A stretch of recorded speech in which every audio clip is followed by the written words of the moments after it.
Will the people who are alive at the end of time, I guess when our Lord comes back, have to go to purgatory? And this is from Mary. Well, the answer is yes, for the same reasons that we would go to purgatory now. So if somebody, at the end of time, right, dies, but, imperfect contrition with the intention to go to confession, or perfect contrition, they would go to heaven. But if somebody, were imperfectly contrite, had these inordinate attachments, was in need of further purification, it really wouldn't matter whether they died at the end of time or died right now.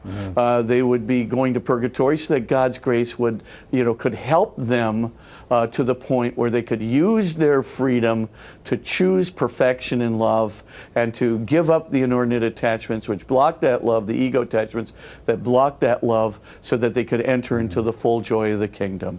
So the answer would be, yeah, timing would not be, would not be really relevant. Right. I'm wondering whether she's got in the back of her mind this kind of end timesy tribulation thing that maybe people, apocalyptic view kind of the final martyrdom of the church and things like that, that maybe having passed through that period, that would be the equivalent of the purification one would need that maybe purgatory would do for those of us alive today, let's say.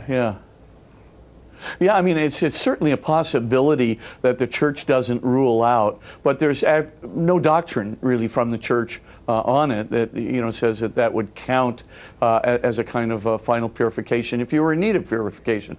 So I think you could maybe keep your mind open to both possibilities, but the church certainly has not defined that. And so it's just always best to think, if they're in need of purification and the purification that they have endured, maybe even at the end of time, was not sufficient, then yeah, they could typically spend time in purgatory.